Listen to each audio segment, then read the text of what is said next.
నూలు నూలులో శతాబ్దాల గౌరవం, పట్టు పరంపరకు ప్రతీక, సంప్రదాయానికి శాశ్వత చిరునామా సఖీ. సుమన్ టీవీ ప్రెజెంట్స్ మామ్స్ కిచెన్కి స్వాగతం. అమ్మ ప్రేమని, అమ్మ చేతి వంటని అమృతంతో సమానం అంటారు. కానీ అలాంటి అమృతాన్ని దేవతలు సేవిస్తారు.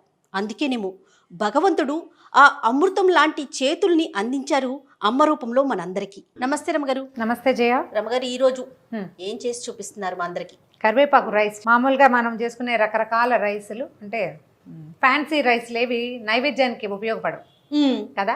టమాటా రైస్ అంటాం, పుదీనా రైస్ అంటాం. అవి పెద్దగా వాటిని మనం ఉల్లిపాయలు ఉంటాయి కాబట్టి పనికిరాదు అనుకుంటా.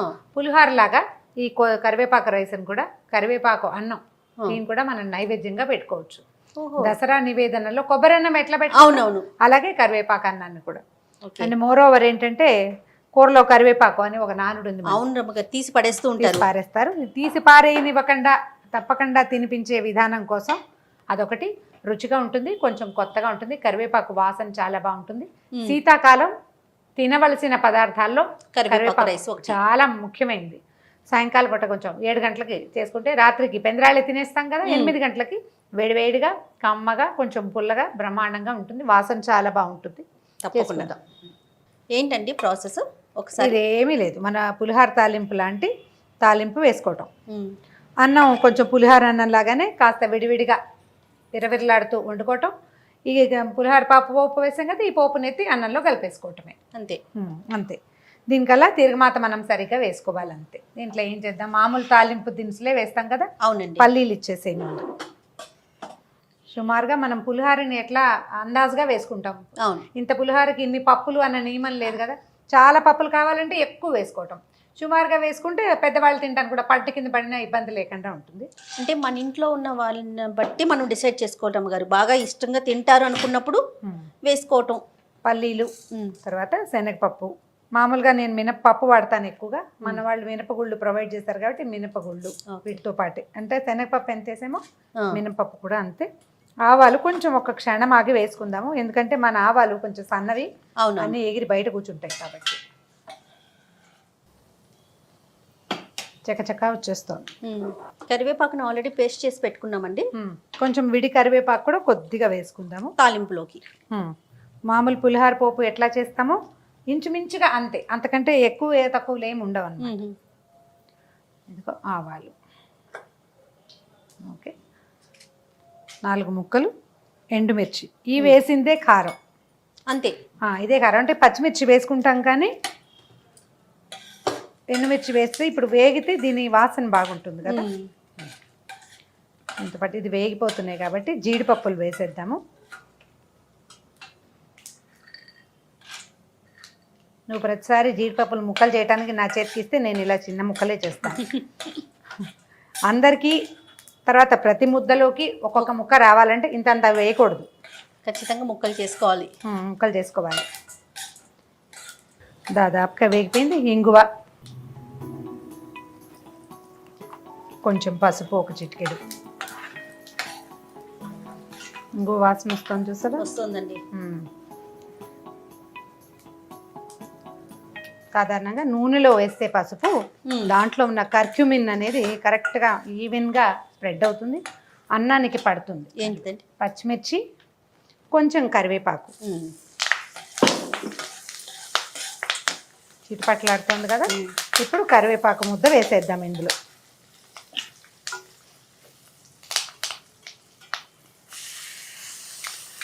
ఇంత మంచి వాసన వస్తుంది అమ్మగారు. అసలు చాలా వరకు తినరండి కరివేపాకు కదరమ్మగారు, తీసేస్తారు. అదేదో తినకూడని పదార్థం లాగా పక్కన పెడతారు. అంటే అది నమలాలి, ఆ రుచి నచ్చాలి. చాలా హెల్త్ బెనిఫిట్స్ ఉంటాయి కదండి.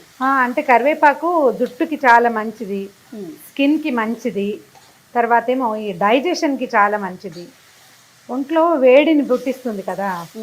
కాకపోతే మనము ఏం చేస్తామంటే ఈ కరివేపాకుని పిల్లలు తినరు, పెద్దవాళ్ళు పక్కన పెడతారు అంటే జ్ఞాపకంగా నూనెలో వేయాలి. వేస్తే ఏమవుతుందంటే దాంట్లో నుంచి కొంత సహజమైన ఆయిల్ ఉంటుంది కదా, అది నూనెలోకి వెళ్ళిపోతుంది, అప్పుడు బాగుంటుంది. దీన్ని కొంచెం వేగనిస్తే కరివేపాకులో ఉన్న పచ్చిదనాన్ని పోగొట్టేసేయాలి. పచ్చి కరివేపాకుతో చేసుకునే పచ్చడి రెసిపీ కూడా ఒకటి ఉంది, శీతాకాల పచ్చళ్ళల్లో చెప్దాం, అది కూడా తప్పకుండా. రమ్మగారు రెడీ అయినట్లుందండి. ఇదిగోమ్మా నూనె ఆయిల్ వదిలేస్తుంది.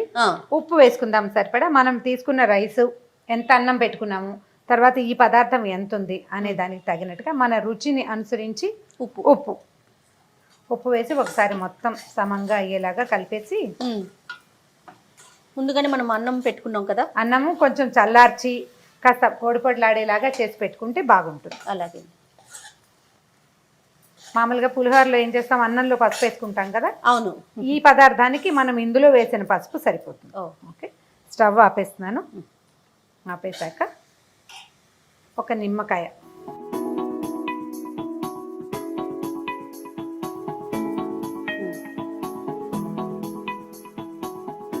నిమ్మరసం వేసేసాం కదా. అవునండి. ఇప్పుడు దీన్ని ఏం చేద్దామంటే అన్నంలో వేసేసి మొత్తాన్ని ఒకసారి నేను చక్కగా కలిపేసుకుంటాను. రమ్మగారు, దేవతలకి మాత్రమే ఉన్న అవకాశం అమృతం కదండి. అవును. నాకు తెలిసిన పాయింట్ ఏంటంటే అమృతం సేవిస్తే నిత్య యవ్వనులుగా ఉంటారు, మరణం ఉండదు అని. అమృతము అంటే మృత్యువు లేనిది. దేవతలు అది సేవించడం వల్లే వాళ్ళు అనిమేషులుగా, అంటే రెప్పపాటులు లేని వాళ్ళుగా, చెమట పొయ్యదు, వాళ్ళ ఒంటి మీద వేసినటువంటి దేవతా పుష్పాలు గిష్పాలు రంగులు మారవు, అవన్నీ లక్షణాలు. అయితే ఈ నిత్య యవనం కావాలంటే మనం ఏం చేయొచ్చు అంటే మనకు ప్రకృతి ఇచ్చిన పదార్థాన్ని, అన్ని పదార్థాలని వాడుకోవాలి. ఆహార పదార్థంగా ఉపయోగపడే ప్రతి విషయాన్ని వాడాలి. అందులో ఈ కరివేపాకు ఒకటి. దీనివల్ల స్కిన్ చాలా బాగుంటుంది. ఇప్పుడు మనం మన ఆహారంలో చూడు, కరివేపాకు, కొత్తిమీర, పుదీనా, అల్లము అవన్నీ వాడుకుంటామా? అవునండి. వాటిని తీసిపారేయకూడదు, మానేయకూడదు. ఇలాంటి పదార్థాలు తీసుకోవటం వల్ల ఎక్కువ కాలం ఆరోగ్యంగాను యవ్వనంగాను, కొంత అంటే యంగ్నెస్ ఉంటుంది ఎంతో కొంత. మనం ఉన్ననాళ్ళు హెల్తీగా ఉండాలి కదా, మన పని మనం చేసుకుంటూ. అవునండి. దానికి ఇలాంటి పదార్థాలు ఉపయోగపడతాయి. అంటే మనం కొత్త కొత్త రెసిపీలు, ఏ రకమైన ఫుడ్ అంటే హెల్తీ థింగ్స్ లేనివి, ఫుడ్ వాల్యూ లేనివి ఎక్కువ వాడేస్తున్నాం ఇవాళ రేపు. అయితే ఎక్కువ ఫుడ్ వాల్యూ ఉండి స్కిన్కో లోపల ఉన్న శరీర భాగాలకో ఉపయోగపడే వస్తువుల్ని తప్పకుండా వాడాలి. దానికి ఈ పాతకాలపు పద్ధతి వంటలు ఎక్కువ ఉపయోగపడతాయి. ఇప్పుడు ఇందులో ఉన్న ఫుడ్ వాల్యూ నేను నీకు ఇన్ని క్యాలరీలు ఉన్నాయి, ఇంత ఐరన్, ఇంత నేను చెప్పలేను. కానీ ఇందులో ఉన్న ఆరోగ్య రహస్యం ఏమిటి అనేది వాడే వాళ్ళకి తెలుస్తుంది. 4 సార్లు చేశాక అర్థమవుతుంది మనకి. తప్పకుండా. అందుకే మనం తినే ఆహారాన్ని అమృతం లాగా ఉంది అని అమృతంతో పోల్చుకుంటాం. అదే. ఇంకొక బౌల్లో పెట్టుకుందాం రమ్మగారు. పెడదామమ్మా.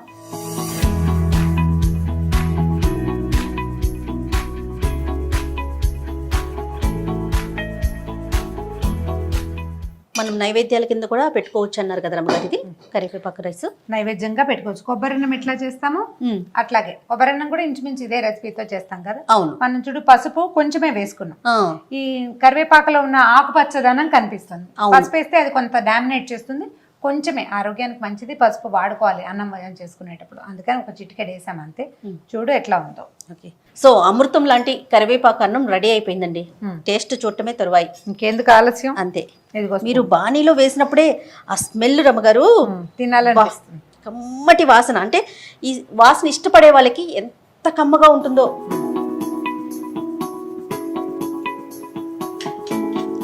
రొటీన్ డైలాగ్ అనుకోవద్దు, అద్భుతం. అమృతం కూడా సరిపోదేమో అనిపించింది నాకైతే. చేసి చూడండి. ఇందులో మనం చిన్న చిన్న మార్పులు మనం ఎవరికి కావాల్సిన వాళ్ళు చేసుకోవచ్చు. పప్పులు తగ్గించవచ్చు, పెంచవచ్చు. నిమ్మరసం పెంచవచ్చు, తగ్గించవచ్చు. మీరు ఏది మార్పు చేసినా మెయిన్ ఇంగ్రీడియంట్స్ అంటే ఇవే అంతే. ఇందులో చిన్న చిన్న మార్పులతోటి చక్కగా చేసి పెట్టండి. పిల్లలకి బాక్సుల్లో పెట్టచ్చు, పెద్దవాళ్ళకి లంచ్గా ఇచ్చేయచ్చు, ప్రసాదంగా చేసుకోవచ్చు. శీతాకాలపు సాయంకాల వేళ అన్నం తినాలనుకునే వాళ్ళకి కరివేపాకు అన్నం ద బెస్ట్ అన్నం. థ్యాంక్ యూ రమ్మగారు. ఇంకొక రెసిపీతో మళ్ళీ కలుద్దాం. ఓకే జయ. ఇది రమ్మగారు మనకు చేసి చూపించారు చక్కటి కరివేపాకు అన్నం.